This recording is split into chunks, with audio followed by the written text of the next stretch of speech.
right in the novel.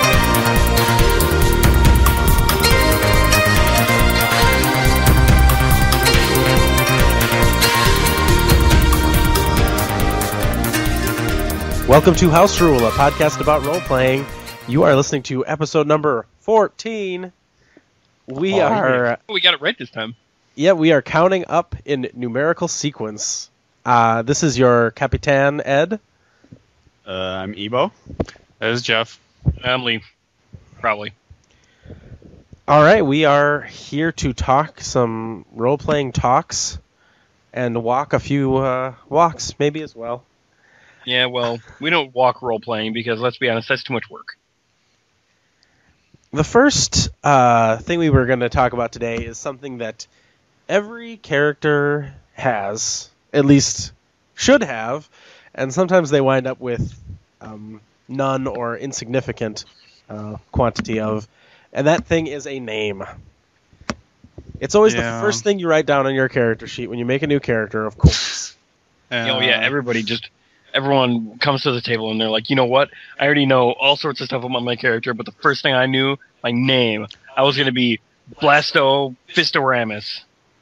And it was going to be awesome. I'm going to say that occurs awesome. like 10% of the time. Just Blasto Fistoramus. That sounds like a fighter. Let's do this. I mean, that's how it always goes. Blasto Fistoramus can do anything. He is a champion of good. I'm, of course, being sarcastic. I find my experience and seeing those around almost universally the last thing written on the character sheet. I mean, I've seen it work another way, like where you've gotten to know a character concept ahead of time before you're making the character, and you're like, this would be a pretty cool name for him. And so you'll write it down right away or somewhere in the middle of the process, but it's almost always like, is everybody ready to play? And it's like, I just have to pick one feat and then name him. Yeah. And it's like, and then name him is always the last thing. It's always easy to find the feat, and then name is just because you don't want to have a crappy name, especially if you put a lot of effort in the character. Right. That's true. So yeah, I mean, it's, it seems like it always happens that way, and you sometimes just wind up with, whatever name you can dredge up. Do any of you have a technique or any sort of trick that's worked for you to like speed that up or fake it in the past? Here you go. Pick a letter in the alphabet. Is it the same letter as another character you played recently? No. Okay, you're good. Start saying words. Yeah, I generally stick with a lot of the same letters of the alphabet to start off my name, like G, K, E, C, S. And then I stay away from pretty much the other ones. I don't know. I've had some O characters, a lot of R characters. But it's A, B, screw those. I'm a noted fan of the letter V. I had two characters in a row whose names started with the letter V. But I mean, I like names that are words. I actually used the name Bane twice because I'm such a boss. That's it, huh? Yeah, that's why. Because I am enough of a boss to be able to get away with it. Mm-hmm. But I don't know. I like to take names from other places. Not super common places. I'm not going to name a character Zeus, but I'll steal from the mythology of some book that no one's ever heard of, which I did on several occasions. Yeah. I don't know. I don't like to just do it the Jeff style. I did for a while, and it just, I don't know, I came up with character names I didn't like it very much. Well, in a lot of games, and most of the games we play, in the White Wolf or D&D setting, I really go for an unused name, unless we're going for something a little more cheeky or maybe an off-the-edge type of game, like modern-day White Wolf. You name yourself Spike or something like that. A word instead of a name. Yeah. But I won't end up doing that in D&D. I won't name myself John or Dan. I ran a Drow game a while back, and the characters, I think almost every player, if not every player, picked a name from the book We all did. From a book 2 editions before, and of a different system, actually. That is a good book.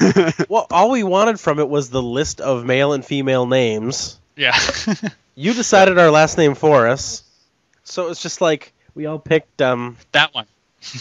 And the funny thing was that getting into that game, I then went and listened to some of the R.A. Salvatore Drow books, and all of the characters appear on that list. So I was just like, I had to be careful, like, just like, is this character named after somebody? Is this a person?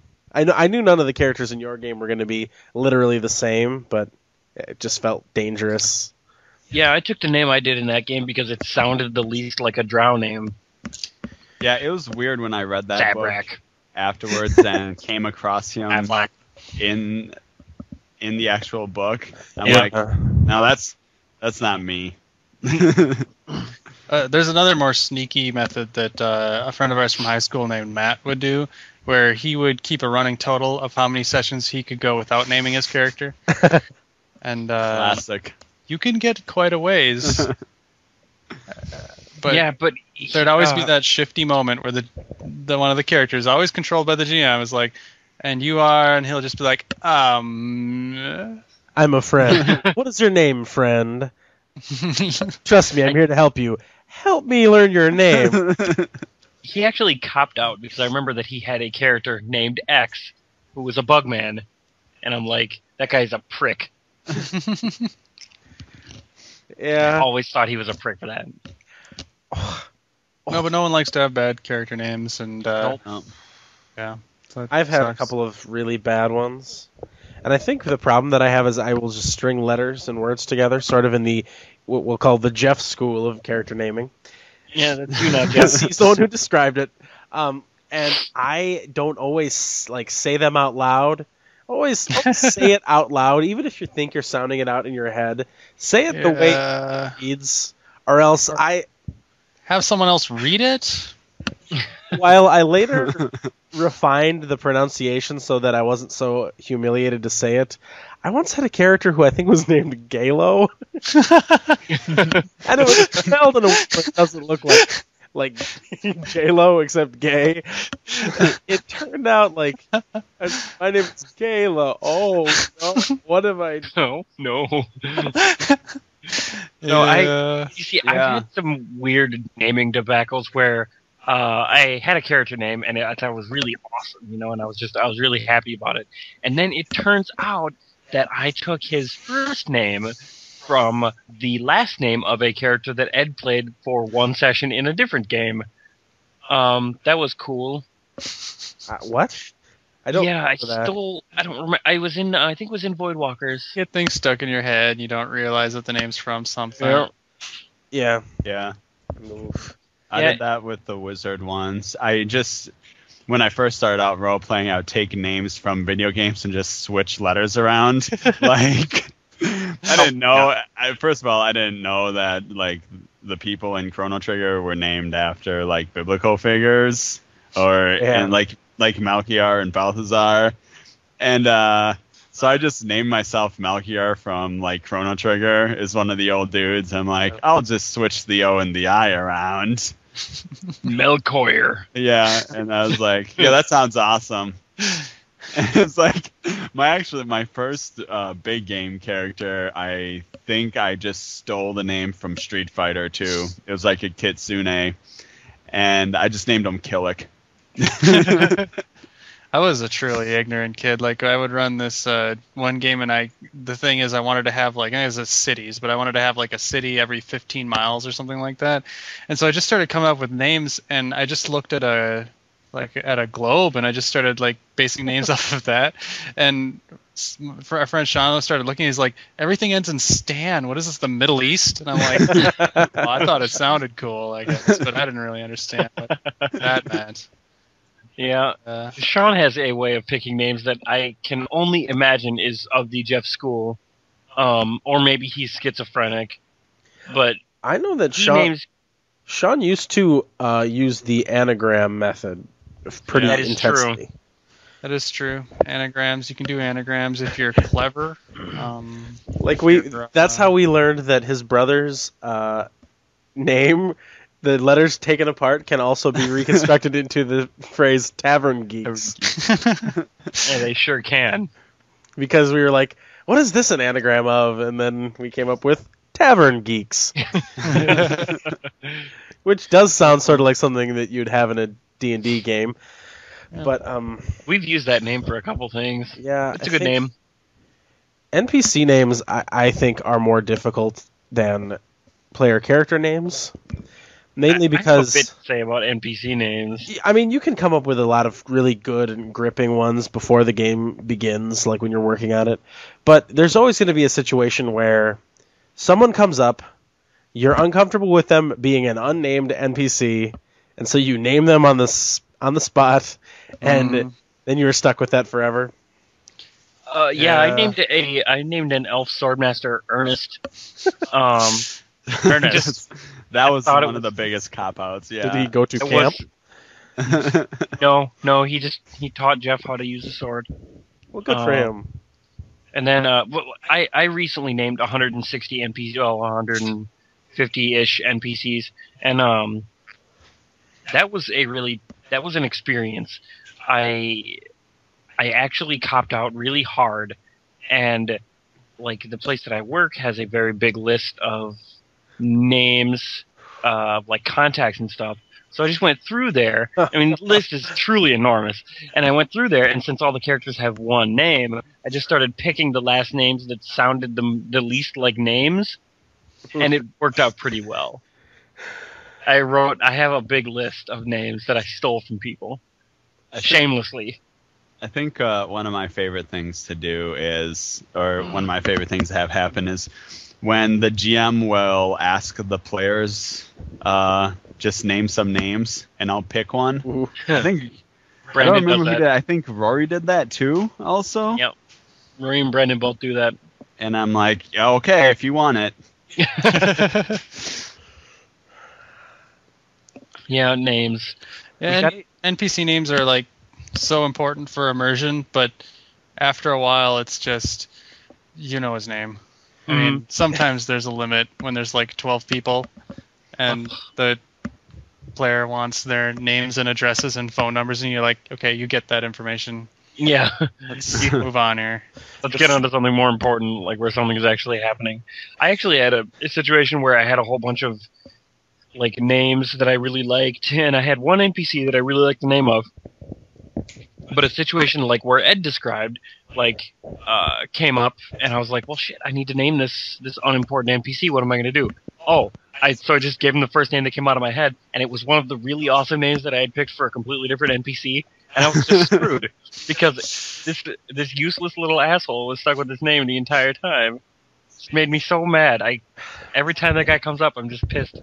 I think one thing about names that I find a little bit infuriating is in a lot of role-playing game literature, like GM guides and other things, they'll talk about like a good technique is to come up with a list of names, just a couple of male, a couple of female. If you're running fantasy, like here's some elf names, here's some dwarf names, and then you can just apply them to a character when they come up. And I have not found that to work. First of all, it's just as hard to come up with a list of names when you're just sitting there trying to come up with a list of throwaway names. I've tried some like online name generators, but I always find that I hate no matter what comes out. Yep. And then it's just when I have this list of names, I'm just like, this character isn't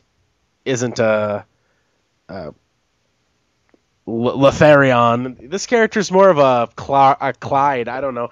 It's just like what you're coming up with on the spot isn't quite right. What's on the list isn't quite right, and so you're still. And then the worst still is you name the character, you cross the name off of your list, and forevermore you cannot remember who's named that or what that character's name is. Yeah. Yeah. As much as I've always tried to be good about writing down notes for specifically that reason is the reason I started wanting to take notes, and I biffed it on the first session I ever tried to do it, and I biffed it on every session I ever ran afterwards.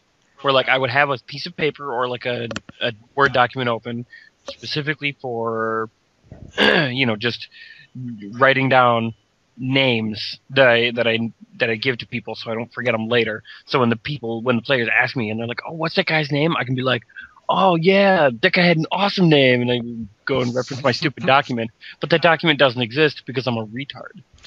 Yeah, like there's a certain amount of organization, I guess, and mental prowess that's required for like, I don't know. I hear people talk about like the thing where every single NPC the characters meet for any reason ends up having a personality and a name and is fleshed out, and it's just that sounds exhausting. I don't know that I've ever seen that actually accomplished in a game. Yeah, like each of the like 3 times I've run Mage the Awakening, I've really tried to flesh out as many of the like NPCs as I can. Basically, like, I'll decide like whatever city you're in, how many mages there probably are, and I'll sort of try to account for who they are, basically by like, there are so many cabals of so many different types, and sometimes I'll, say this one has a theme, and this is the theme, and these are the names of the people.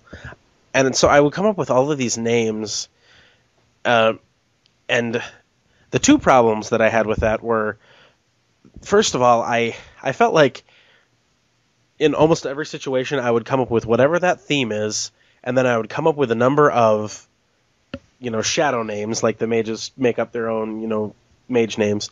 I would come up with a number of names that were all from my own mode of naming, which was basically whatever that subject is, whatever their like theme is, you pick characters from history or mythology or literature and assign them a name.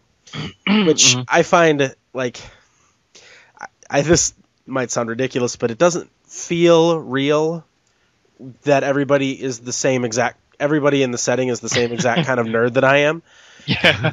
And the second problem is that I seldom came up with any kind of personality for any of these characters except the ones I wanted to use.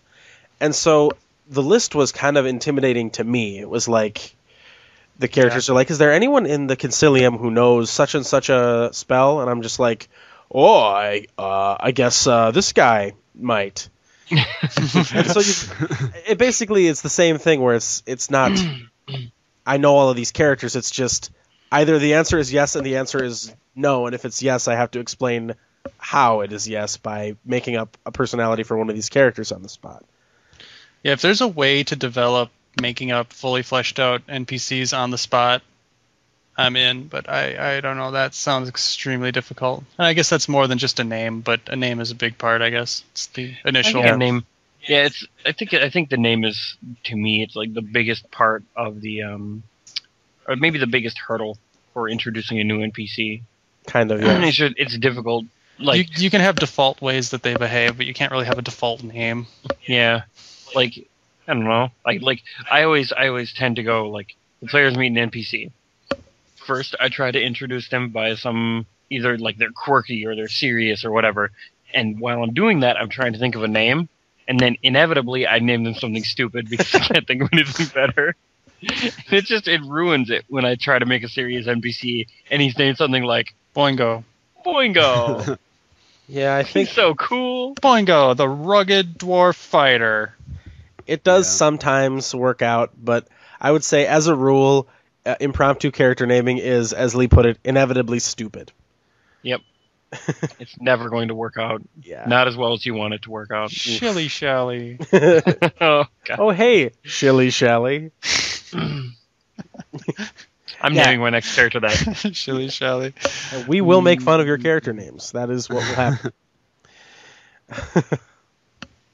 Moving on from making fun of me. Moving on from making fun of to happen.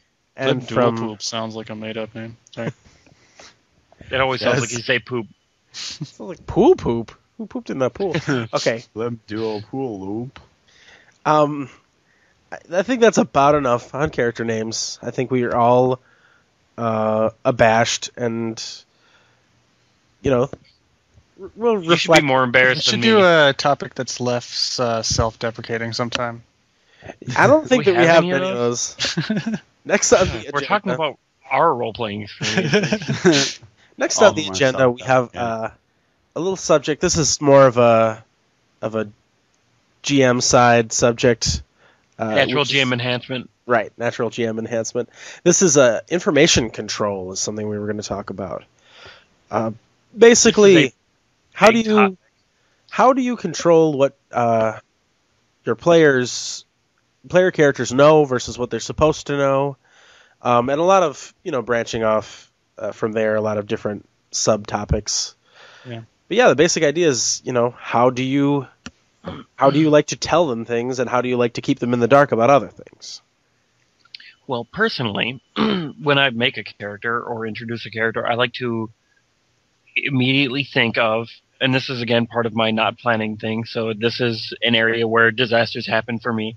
Like I like to think of the things that they know, and like think of a small list, like 2 or 3 things, and then they don't know anything about anything else. It's the easiest way to do it when you're just making it up on the spot. Yeah, because it's like as a GM, you want to give out, if you want players to learn about your world, but at the same time, like if You want to make them feel like they earned it. well, yeah, and you don't want every dumb guy on the street to be a history major and Yeah, you walk up to Joe Schmo and he's like, "Oh yeah, I know all about dragons. They You live walk up over in to- the caves over there." You walk up to Shilly Shally, he tells you the Chronicle of the Crimson King. I believe the passcode for the door is 1233. Thank you, Shilly Shally. that guy's a boss. That guy's a straight. Shilly Shally knows his stuff. But yeah, I mean, I don't find that like when I ran a game, like the last game I ran that had planning, I didn't feel like it was too difficult for me to control the flow of information, and it might have just been playing with experienced players who didn't really pressure me for too much information. It was a starting out D&D game, so there wasn't a huge amount of mystery in the early part of it. But the like in the ad-libbing games, I don't know, it feels like it's a lot more of a concern. I always have to feel like I have to know what every NPC knows, like even just a hint of it, and then like how much do I tell the players? Do I make them work for it, or is it easy? I don't know. It's a juggling act. I think the first step in my the first step, this is going to happen before you start the game, but will be like deciding what like the parameters of information gathering are based on the game you're playing. Like D&D or Pathfinder, you're going to have certain spells that can get you access to information that you can't get just by going around and asking people. Outlaw those spells. Yes. Yeah. You can't cast discern location or divination spells, really. You just can't cast them. They're outlawed.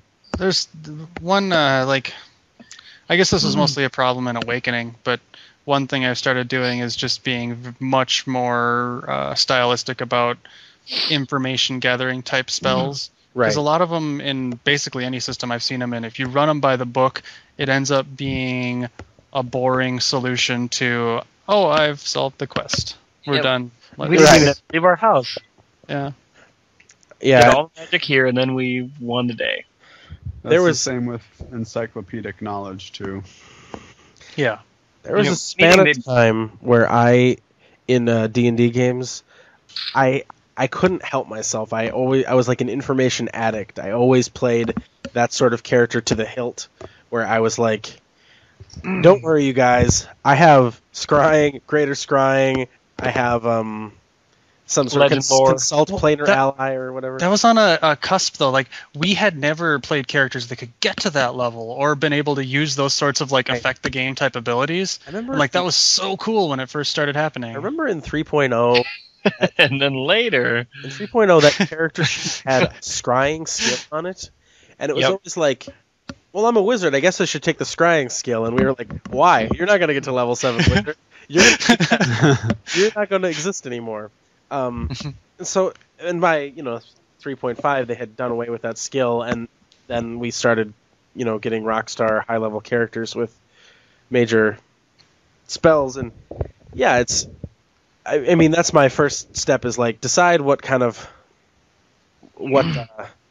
what possibilities for information gathering are available. Yeah, I think deciding how to, like Jeff said, how to approach it, like, it sucks to just limit your characters, to just say, oh, you can't take these spells, because they break the game. Because they do. Like, in their natural habitat, those spells break the game. Yeah. But, like, if you, decide how you're going to approach the use of those spells, I think that you can go a long way towards curbing unnecessary player knowledge, which, I think that's important for retaining any sense of mystery in your game. If the players are on board, if you at least give them something or steer them in the right direction when they use those spells, it's probably good enough. Yeah. I guess make them feel like they work for it. Are there ever times where you feel that you need to force some sort of information gathering technique on the players because they don't have that in their repertoire of stuff? Like if you have a whole group of fighters because someone didn't want to be a wizard or something, then they might not necessarily learn everything, so you might have to come up with another. I think the most common example of that I've found is that this is a D&D/Pathfinder example. Basically, you get a whole bunch of people and they want to find out something that they can't just read from a book or cast a spell to get it, and nobody has gather information or diplomacy ranks or whatever. Oh, yeah. And so everybody just rolls it, and then eventually somebody gets it because no. I'm gonna go investigate. Oh yeah, I'm gonna help. Yeah, me too.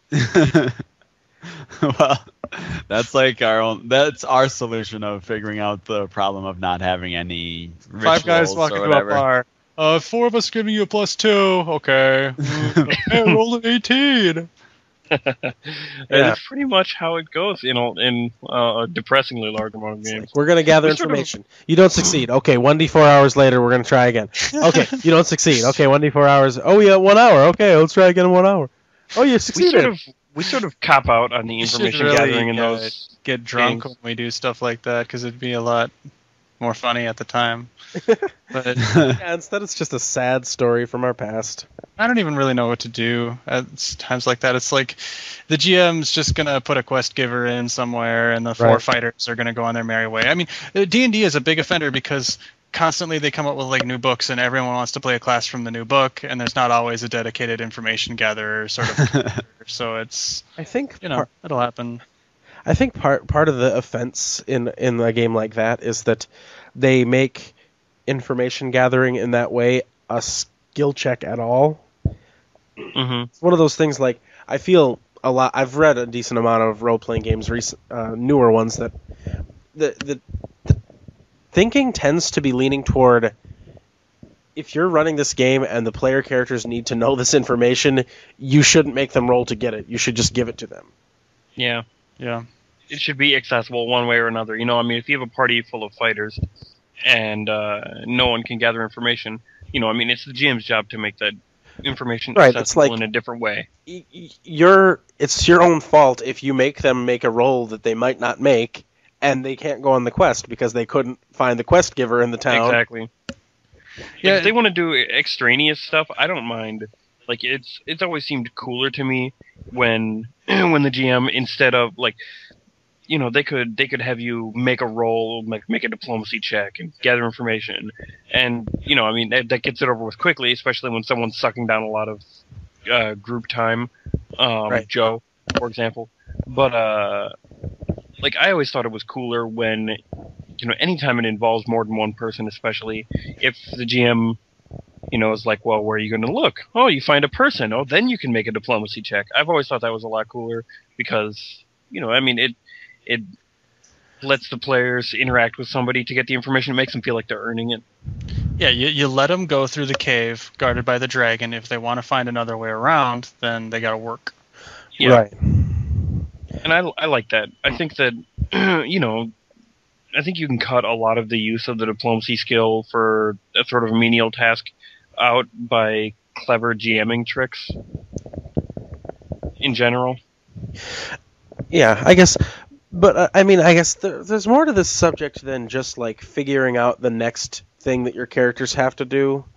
Like, That's true. Oh god. like I find that over the years that we've been playing, the way we've been telling stories has been getting incrementally more advanced. Like, I sort of feel like in the good old days, what would happen was some mysterious force overcame all the player characters at once, causing them to have a vision of the past, explaining what has been happening in the history of the world. And this was weirdly common Best and way. seldom well explained. And it's just like that sort of information dispersion doesn't really fly anymore. That's true. I think we want it to feel more natural now. Like we don't. It doesn't draw you in as much when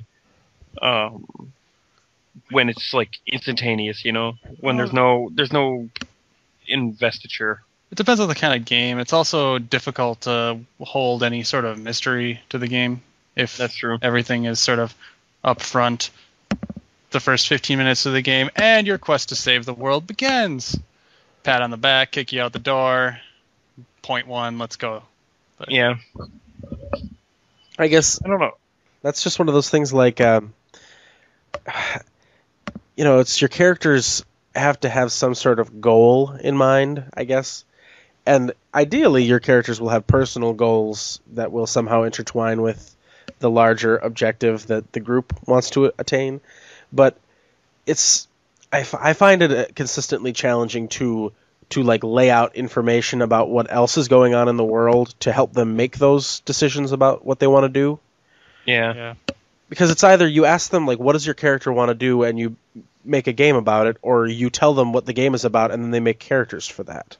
And I really find it hard to really establish a strong middle ground. I like the idea of, saying what kind of game it is, and then encouraging the players to make characters that would be interested in that sort of setting. Just because I think that it's a good way to ensure that the players are not going to feel bored in the setting, and Right. also it it avoids, at least to an extent, it avoids some of those problems that you were just talking about. But I think the middle ground is very difficult because I think the tendency, if players get a whiff of the idea that, oh, this game is on rails, they just stop. They just they'll wait for the next plot point. I mean, I do that. Everyone does that. But if they think that nothing will happen unless they do it, then you're going to get a bunch of active players doing God knows what, and maybe even ignoring what you wanted to do. So it's tough to hit that middle ground, I think. Yeah. I think and this is from things I've read on the internet and that sort of thing. The people always talk about compelling games as games where, they like build from the ground up these epic, world destroying monster characters who do whatever they want, but they're always like, oh, but I remember back in the day when we were killing badgers, and I don't know. It's like I wonder if it's a group dynamic thing that lets their characters get like that, or if it's clever GM tricks, if it's well placed plot hooks, like I think having enticing plot hooks that the characters don't feel like they have to do but are compelling anyway. I think those make for really interesting games. Like Jeff ran a game in 4th edition that was pretty successful. I mean, he ran it through the heroic or hero tier, the first one. I don't remember. Heroic. Yeah, I mean, And, we dipped into the second tier, but we didn't get very far into it.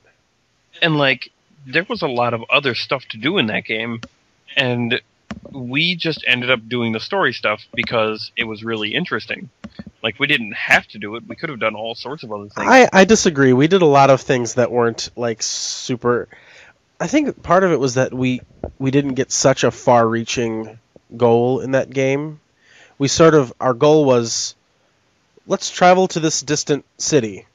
and then we kept getting, we would get rumors periodically about places we may or may not want to go, and we would occasionally stick our necks into the hornet's nest and see if we, could make it out without getting royally killed. I didn't really feel very, like, I don't want to say railroaded, but I didn't really feel like we were just following. No, I mean, I didn't feel like that. What I mean is that, like, shortly afterwards, Jeff had mentioned to me that he was surprised that that the plot progressed as fast as it did, and I think it's just because the actual, like, main plot hooks were interesting. Well, I guess one thing, like, if you start off with a more choice-based thing, I guess we're talking kind of about information, but if you start off with, like, more of a choice-based thing, once the players make it clear as to what they want to really do, then the game can just go kind of more on rails because they've already chosen the path. So then if you just detail that path, but I don't know. It's satisfying. Maybe you just can't really do both at the same time, or maybe we just haven't done that yet. I don't know. Yeah, it's hard to say. I think the players will be the ones who, I mean, in the end, where you put the information, what information you give them is going to be, with any luck or in a successful game, it's going to be the stuff that they're interested in. And I don't know, it always seems to me that, like, it's a little difficult when they do stuff that isn't what you had planned, because then you have to make up a whole new slew of information so that they think it is what you had planned in the first place. But I mean, as long as they're having fun with it, as long as they're doing something they want to do, then they can almost always overlook your personal lack of information. Yeah. Like, that's a problem I had for a long time, and have only recently gotten over that hurdle, I think. Oh, I guess one thing I don't want to miss, and this is kind of a strange thing, but one thing I'm going to be trying out with a future game at some point is the situation where the player characters have more information than the players do. And I just want to see how that would work, like, for more of, like, a stylized sort of game where, like, the players themselves are getting the story and just sort of assumed that their characters know things about themselves and the world that they haven't learned yet. And, if you could get the buy-in from the players to just sort of roll with that when they learn stuff, I think that could be really cool. Yeah. I think that's actually one way to make people who take knowledge skills feel like their skills are more valuable. Because, like, it sucks when you just, you're a wizard, so you toss everything in these knowledge skills. And it sucks when you roll poorly and you don't know something. Or you're just rolling, just for the sake of rolling, and you're getting all this information. Like, I always thought it was cooler that, when, like, Jeff would do this on occasion where he'd just be like, oh, well, your knowledge is really high, you know this. You don't even need to roll. Right. Your character just knows it. I like that. I think that's cool. And that, too, I think a lot of times was we got to a point where the people who were fully trained in a knowledge skill would always get it, and the people who weren't trained would never get it, so the people who were trained would know it. Yeah. But, yeah, no, I guess I'm going back to, like, Jeff's discussion about, like, player characters knowing more than their own players do. What do you guys think about, like, information exchange in reverse from player to the GM? Like, have you ever been in a game where, like, a player knows something about his character that you don't know, and you're okay with it? Yeah. I mean, I ran a session of the Steamwalkers game where Brandon and Rory were a complete mystery to me for basically the entire session, and that turned out pretty awesomely. Also, in the game I'm currently in, I started the game without knowing exactly what the players had in mind. The game I'm currently running, that is. And that's turned out pretty weirdly effective. Ebo will do this thing when I run games sometimes where he'll, like, tell me about that he's got this awesome idea or he's got something that he's going to do, and then I won't know what the hell he's talking about until the middle of the session. Yeah, I like to do that. I actually like it too. It just, I'm like, oh yeah, I gotta keep my eye out for this. I guess It's usually disappointing though, but that's besides the. What's really awesome to me is not really awesome for the entire game. It's like, oh, he's out doing something. Who cares? Let him go. Oh, that's how I usually feel about things that you do. I guess That's not really mean. I mean, Is that funny? Okay. You only think it's mean because it's accurate. Ultimately, the characters' motives are their own, and what they will decide to do is completely up to the player, and the GM cannot and should not necessarily know all of that. I generally like to know, like, I don't like them to tell me that there's something in their background that I don't know about, unless, I mean, it's not that I need to be that controlling. It's just that I want to be in on something that's cool. I would like to use it if it's there and we can, enjoy it together. But I don't know. I found, like, playing games that Jeff runs, I found that he sometimes just doesn't seem to want to know if I have something cool in mind. Like, he would rather be surprised by it. Well, I'm not saying he... Yeah. And it's just, I find that so difficult because I want to tell him so that he'll know, so that he can, give me... Plan something cool for it, right. Yeah. And I mean, if you do tell me, I'll probably, try my best, but yeah. It's just tough to keep stuff bottled up, I think. The game where I had cool stuff planned just got canceled.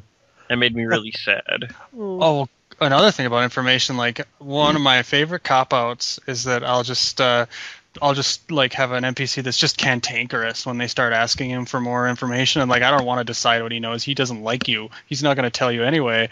And then like in Awakening, you'll get like the character that's reading minds. And like, now I need to know definitively exactly everything they know. It's like, ugh.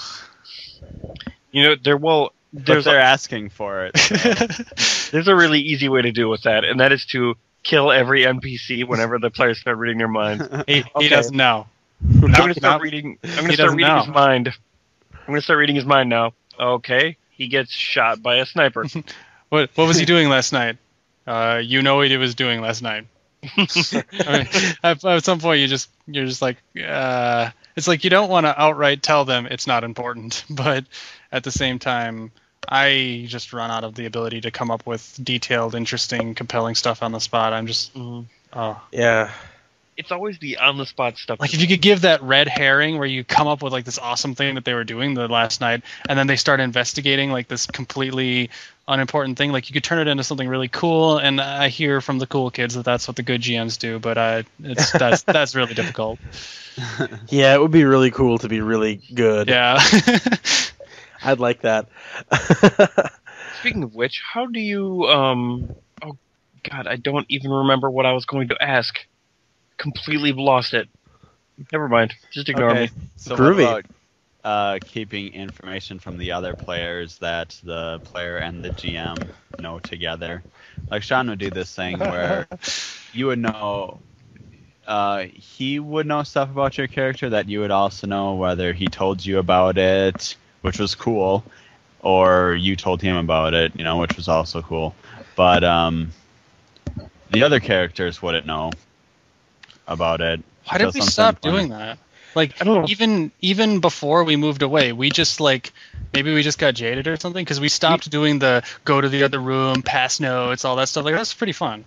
It was fun. We had a whole game where Sean sent me out of the room in like every other session. I think we just stopped running those type of games, really. Where the importance of the character wasn't as important to the plot as... I don't know, maybe, I think it's, part of it is like our characters are assumed to be cooperating. Maybe we're like establishing the group too trusting. Because, like, I find that we can still... That's true.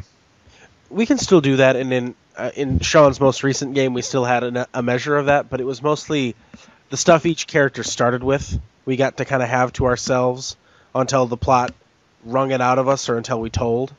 Yeah. Where we don't really do the go to the other room or the pass notes thing. I think because it's too much work, but maybe that's just me. And you make it sound so much more lazy. Well, yeah, I don't know. I mean, I'm thinking lazy. I'm just like, I could write this note, but then I'd have to write the note and pass it to him. I guess I did do some notes. No, okay. That's a lot. I could do this thing, but then I'd have to do it. Okay. Well, that I was sucks. gonna go on to describe like, and then the other players will want to know, and so I will have to maintain the secret, or else give it away, and then decide when to do it. And maybe that's not as big a deal as I'm saying, but I think the mystique. That's what makes it cool. yeah, but I hate being the player who doesn't know what's on the note. Oh yeah. I'd never play in a game again if I know that there's going to be notes that I don't get to read. That's what I'm gonna do with this online thing. Is we're gonna be an instant messenger, and I'm gonna be like, everyone, I'm sending Ebo a message here. Yeah, Oh, no gonna- one gets to read it but him. Or they hear the little boop boop of the Hey, messenger. did you send an IM? No, Did you just send a secret message to Ebo? no. Tell me. Yeah, What Ebo knows. I want to know. And then Turns out And the problem is the other player characters don't know that character knows something, but the other players know that he knows something that they don't. So they're gonna be either like, that or you're just messaging your girlfriend or something. It just got meta in here. I am gonna read Ebo's character's mind. Why? It just seems like the right time and place to read his mind. I've never done it yet. trusted him. You did it yesterday. Oh, well, I'm on a schedule. Oh my god, I seem to remember Rory having a character who had scheduled like invasive player character relations. That does not sound right. I don't remember that. Well, I'm not talking about. Anyway, the point is, I was saying that I seem to remember Rory telling probably Jeff that he was doing like, I'm doing this to all the players every week. Yeah, Rory likes to cover all of his bases and both goals, both baskets, the entire end zone on both ends. He liked to cover a lot of things. You know how every once in a while you go back and you play that old school video game? Like, that's kind of how I'm starting to feel a little bit about role-playing. Like, we went in this crazy, more sandboxy, more player freedom direction, and I just want to play or run something like stylized and interesting, and like there's a plot that people care about and stuff like that. Like, I want to... every time we talk about like these sorts of discussions, like I just want to kind of go back at least once and see if I still like it. I don't know. Play the FF13 of role playing games. Yeah, exactly. Yeah. I don't know. I mean, yeah, I understand what you mean. Nostalgia being what it is. They say you can never go back, but maybe we can prove them wrong. Dude. I like it because in those games there's only one way to go, but it's awesome. So Yeah, so it's hard to complain, you know? You'd be like, oh man, I'm so pissed off that our GM is railroading us. And then the other players are like, this is an awesome train ride. We're the edgiest What's your RPG problem? podcast there is. We want to be railroaded. You guys don't even understand us. Yeah, we were railroading before it was cool. To be fair, railroading has never been that cool. We were Yeah, before misinformed? airplanes, railroads were pretty awesome. Okay, yeah, dude. my bad. I forgot about before airplanes. It's always been an oversight that I've made. Yeah. Been like, Well, oops. think about it before you say things. Also, one thing we didn't stop doing is having a train fight in every single setting where it was plausible. Because I And demand it. We still do that, and that is awesome. Dude, Yeah, train fights are fantastic. You have to though. stick to your roots. Anytime my- someone fights on a train. I have a setting. You can't fight in a plane. I have a setting that has several trains in it Mm. because of this. It's like an old setting, and there's like 2 continents with a large train track on them. And Yeah. I'm like, dude, I have to use these train tracks now. Better get ready Yeah. for an awesome train fight session. Yeah, we I'm played. a little sad because there's no like big awesome train stuff in my current thing. I should try to weasel that in there some way. You got to weasel in a train fight. It's It's not really a game unless there's a makes train fight. any game awesome and viable. It's revelatory, really. That's true. It'll change your whole your worldview. A train fight can tell you how good a game is going to be. Yeah, the last session I ran with a train fight was like the best session I ran of a game in a long time. That was really fun. Mm-hmm. Yeah, you could tell that the game was going downhill from there. You're like, oh, this is as good as it gets. I'm going home. There's nothing more. No, the train fight. You may as well. I mean, if you're really going to do it right, you're going to have the train fight be the climax, the ultimate, the pinnacle of the game, and then end it right there. That one D&D game I ran, I didn't run a single session after the train fight. That's true. That train Yeah. fight was That was a awesome. masterpiece. However, I loved it. I was just like, I'm not going to top this. And on a high note. no, that train fight upped the ante farther than I thought it could be upped. I was so excited to man. play more of that game, and then you just stopped running. I know. That session was It was like bar gas. Is that what they were?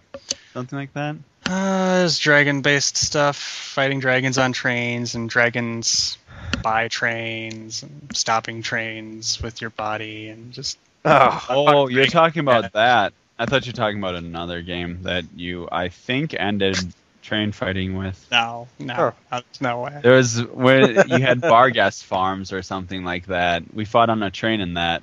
I know what Evo's talking about, but he's not even close.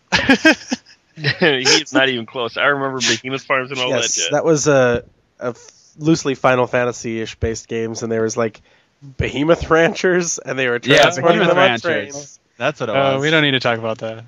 Dude, that train fight was fun. Man, It was a all fun the train game. fights are epic. Because it had a My train fight was like, I don't know, it was pretty small time comparatively. We didn't plan the train fight topic, but I think it's like our best topic yet. Yeah, I know. I think we need to keep this rolling until we're done. Oh, rolling. change well, it. we don't want to run out of steam, so. Oh. You do this to me. Yeah, I was on a gonna try regular to do the and it doesn't ever. fun contest thing with you, but I just couldn't come up with another one. I'm so weak. Yeah, well, just wait until the smoke clears. Ouch. Anyway, like I said, my train fight was small comparatively to all of the epic train fights. Yeah, but it had 2 flaming spheres on it, so, and an invisible wizard bitch. That was, yeah. I'm just saying. Well, that's been in every session since then. Not so special when it happens all the time. So he's just rehashing stuff from the train fight. That's true. Yeah. What made this train fight awesome? Was it the invisible person? No, it was the train. Hey. I not to go into too many gaming stories here, but I think that we mentioned our long ago gaming friend Matt earlier in the episode, and I think he was in many ways the best at running vehicular combat that I've ever had. He ran like 3 sessions in a row, and it was like train fight, car chase, boat fight, and they were all just legendary encounters. And They we were still in like 8th or 9th grade. It was just like amazing. I will encourage all the the geek ragers to rage at me and send us emails about this, but there is not a single role-playing system that has ever existed that has had good vehicle chase or combat rules in it, and I think that is why it was so awesome when he would run those, because he didn't care about the rules. He just kind of made it up, and it was really fun. Yeah, I mean, that was old White Wolf, Yeah. and it was sort of like train fighting. I mean, you don't need a lot of vehicle rules for train fighting. You just need to know, like, you're standing on the train. If you get knocked off, you fall and you get killed. It's like he would just make up cool shit happening. There wasn't a roll for it or rules or anything. It's like, oh, you're getting screwed. Why don't you roll this? And you're like, sweet. This is awesome. I'm rolling dice, and I don't even know why. Why don't you make a die roll to jump your taxi cab over the ramp so that you can jump the wall of burning cars in the smoldering ruin of Mexico City? And it was like, yeah, okay, I'll roll that. Right. Jeff, you roll to hold on to the roof. Yeah. That was fun. You roll to shoot your gun while driving a boat. It was unbelievable. I can agree with you that ignoring the rules is the best way to run a vehicle. While I do get into role-playing game systems, particularly ones that are too dense for anyone but me to grasp, I will admit that Star Wars Space Combat. No, I'm not saying that that I'm too smart for you. I'm saying that they're too dense for anyone but me to give a crap, I guess. There you go. It's just like when you get right down to it, just what exactly do you need for this to be a successful, awesome scene? And just use those things and ignore everything else. Like, the players are going to want to roll some dice to show that they can drive, maybe, or to show that they can jump from the roof of one train car to the next. Sure. They're going to want to roll some dice to know that there's some risk involved, and you might as well take advantage of that by, having, disasters befall them if they have poor rolls. It only makes it more exciting if they're dangling off of the edge of the train instead of standing on the roof. But, yeah, I agree. Like, to a degree, like, I don't know, the old White Wolf did not have a lot of really in-depth rules for that, and so we didn't use them. The new White Wolf, I don't think has it doesn't have a dictionary of rules. It just kind of has some stuff to go with. Like, here's about how much damage you get for being hit by a truck. But I don't know. I pored over the vehicle rules from D20 Modern for quite some time, and Oh, gross. the conclusion I came to was Fuck that. hey, why bother? We're on our feet right now. We're not driving anywhere. I hate those rules. I tried. I gave those rules such a shot, and I was like, I'm going to read these things, and they're going to make sense, and they're going to be good, and they're not going to make me cry. And all the things that I said just now were incorrect when I was reading those rules. So what I did was I said, never, ever. Vehicle rules tend to make it just so abstract in a way that I don't think is going to end up being fun. Yeah, it's too much work. I think I don't know. I don't know. It's like the D20 Modern, and then also the revised edition of the D20 Star Wars role-playing game had similar rules, which were based on movement, maneuvers, cost and squares, and what it really amounted to was the Saga edition of Star Wars did away with all of that, and vehicle combat is almost exactly like character scale combat. You just have bigger squares. And I don't know, it's just they basically came to the conclusion that if players want to use a complex system of rules to resolve these combats, they will, but making them do it is not making anybody more happy. Honestly, when I see sword fights in movies and then I play D&D, that feels genuine. But when you see vehicle chases or starship combats in movies, that never quite gets there for me. I don't know why. Maybe it's just because it's faster. I think part of the problem is the math involved in so many vehicle related things.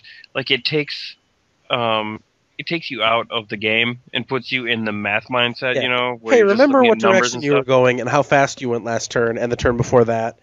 Yeah.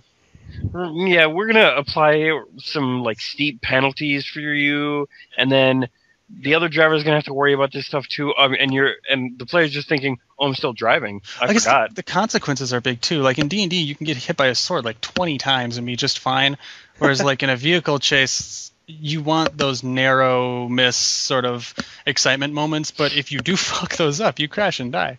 So it's You don't want to crash and die.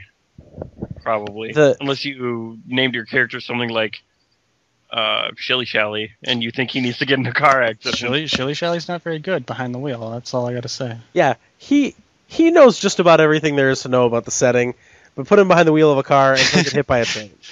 Yeah. That guy just not allowed to drive.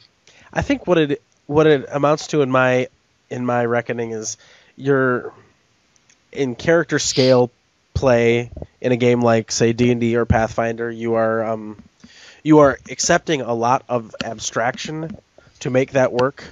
The way your armor repels attacks and the way your hit points absorb damage, and expecting. I don't know how Pathfinder deals with vehicles. I haven't really. They have new rules for it in Ultimate Combat, which I have not read in much detail, but I know that they're similar enough to previous editions where it's why are we being so literal with this when we could just do the exact same thing and kind of hand wave it to make it more of a game? Yeah. I think that's ultimately what you're doing is you're hand waving literal thinking in favor of game thinking. And I think when it comes to vehicles, like any vehicles, you're always going to be better with the hand waving. We've tried a bunch of different, systems and worked for all this crap, and it never turns out as well as hand waving does. Yeah, that's true.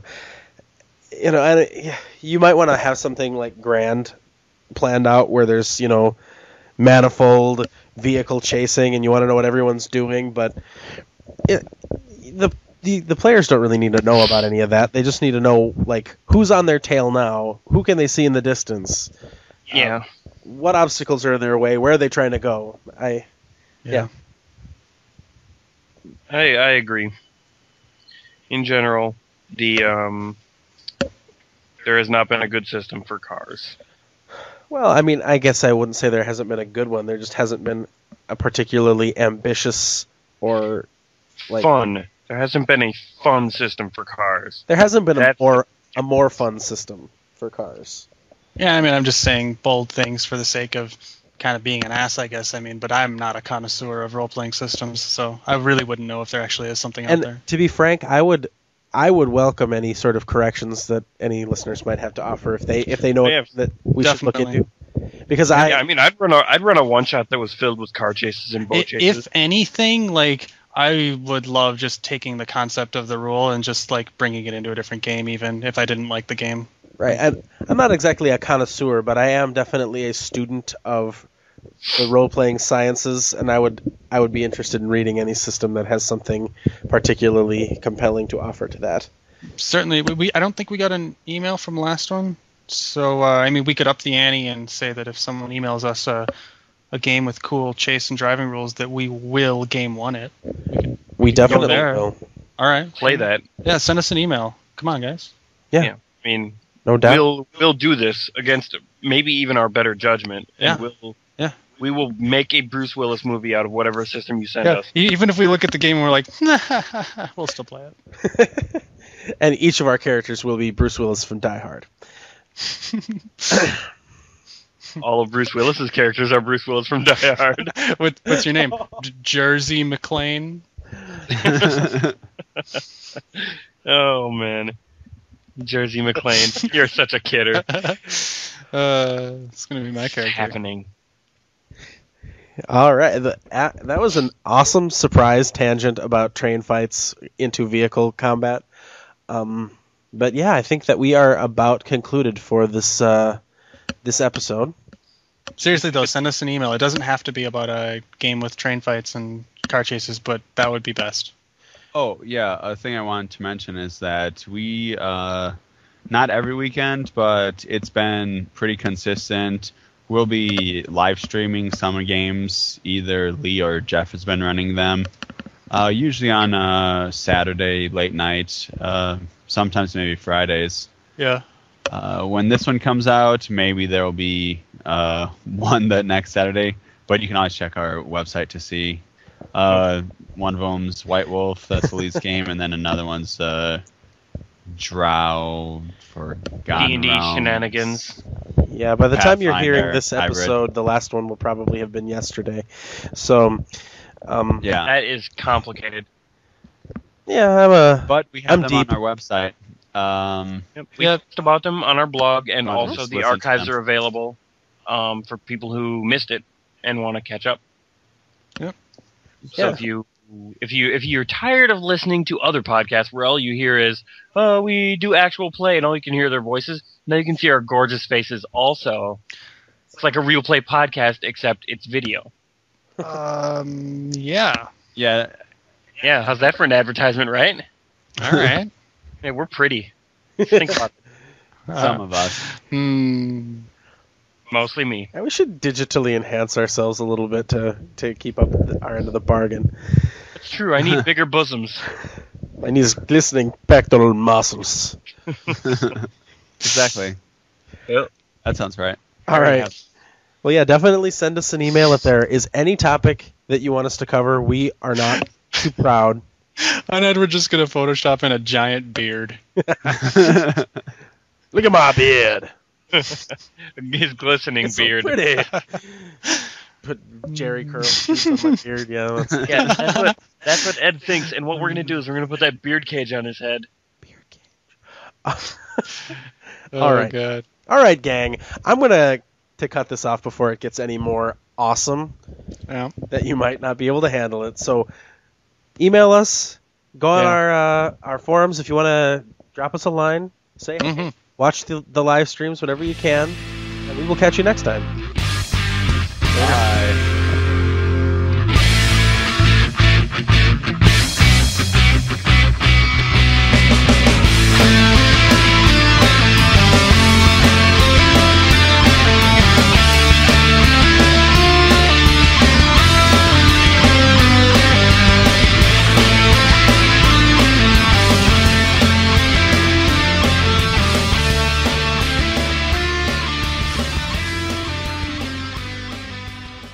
I'm pregnant already.